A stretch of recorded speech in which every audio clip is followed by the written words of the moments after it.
Alors, comment savoir si deux molécules sont solubles ou deux liquides sont miscibles entre eux? On peut faire ça en 3 étapes. Dans la première étape, on va étudier la polarité des deux molécules qu'on veut mettre en présence. Et il faudra faire attention s'il y a des liaisons hydrogènes possibles entre ces deux molécules. Parce qu'on a vu, quand on pouvait faire des liaisons hydrogènes entre deux molécules, eh bien, elles étaient solubles l'une dans l'autre, ou les deux liquides étaient miscibles. Dans une deuxième étape, on va étudier les interactions intermoléculaires entre chaque molécule, c'est-à-dire entre la molécule numéro 1 et la molécule numéro 1, d'autre part entre la molécule numéro 2 et la molécule numéro 2, et ensuite entre la molécule numéro 1 et la molécule numéro 2.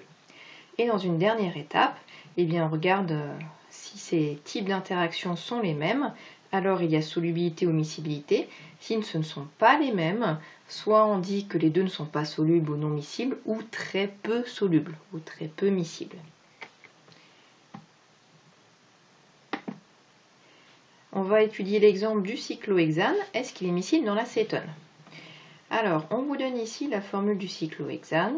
C'est un alcane, il comporte des carbones, des hydrogènes, mais pas de double liaison. Et la formule de l'acétone, donc la formule topologique, CH3, C double liaison O, CH3. Étape numéro 1, étudier la polarité de ces deux molécules et l'existence éventuelle de liaisons hydrogènes. Alors, le cyclohexane, il ne contient que des liaisons C et CH. Or, la différence d'électronégativité entre deux carbones est nulle. La différence d'électronégativité entre un C et un H vaut 0,4. Donc, on est en présence de liaisons non polarisées. Or, on a vu que quand une molécule ne contient que des liaisons non polarisées, cette molécule est apolaire. Le cyclohexane est apolaire. On passe maintenant au cas de l'acétone. L'acétone comporte des liaisons CC, CH, CO. Si on fait la différence d'électronégativité entre deux carbones, c'est nul. Entre un carbone et un hydrogène, c'est 0,4. Donc les liaisons CC et CH seront non polarisées. Par contre, entre un oxygène et un carbone, la différence d'électronégativité va être supérieure à 0,4 et inférieure à 1,7. Donc les liaisons CO, elles sont polarisées.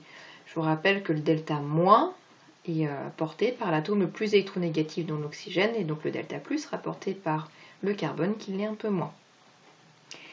La formule de Kram est la suivante. Comme le carbone ici est lié à une liaison double, une liaison simple, une autre liaison simple, alors N est égal à 3.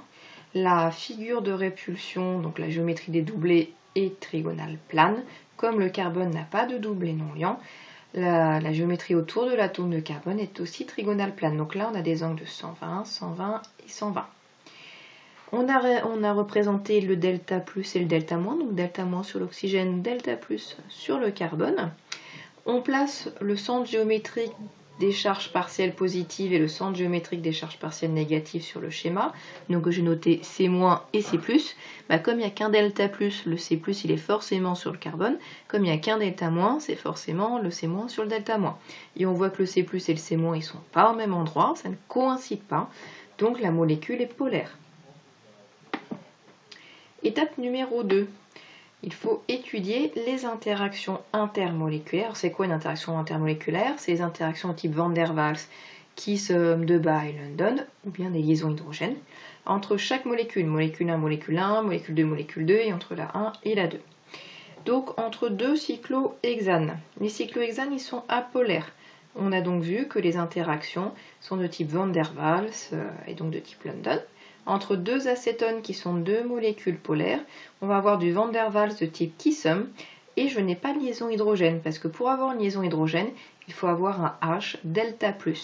Or, par exemple, sur l'acétone, on n'a pas de H delta+, parce que les H là, du CH3, les liaisons elles sont non polarisées.